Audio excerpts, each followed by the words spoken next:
pañal, las reglas del bebedor y arrimado un mostrador. Yo te aconsejo, muchacho, hay que prenderse al vinacho, cuanto más tinto mejor. Nunca discutas con nadie por cuestiones de color. Si sale un escabeador diciéndote que es quebracho, prendete el vinacho, viejo, cuanto más tinto mejor. No, viejito, no. En esta cosa, no me discuta, no, viejo.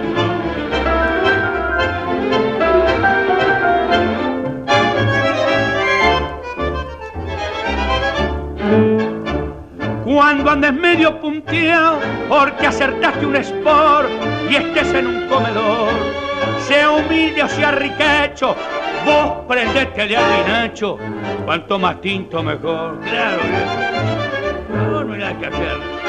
El whisky para los ingleses y el chatreu para el doctor. Para las chicas el licor y la grapa para el borracho. Vos prendete al vinacho, viejito, cuanto más tinto mejor. No hay nada que hacer, che. El vino tintillo es fenómeno. Sí, fenómeno.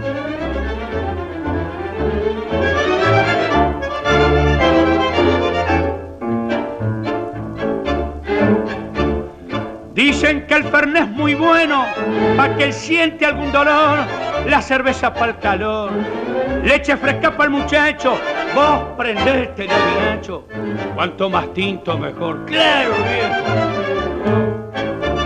Y si andas entreverado en los vientos del amor y ves que una chica, fenómeno, flor, te da de su amor un cacho, vos prendete el vinacho, viejo, cuanto más tinto mejor. No hay nada que hacerle. Es riquísimo, che.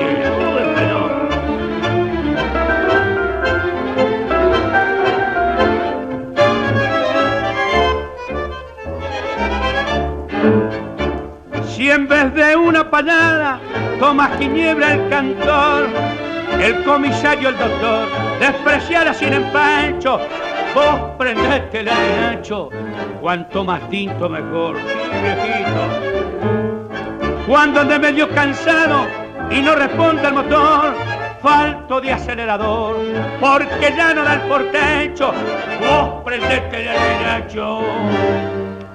Mirá que ayer, viejo, es lo mejor de lo mejor el vino.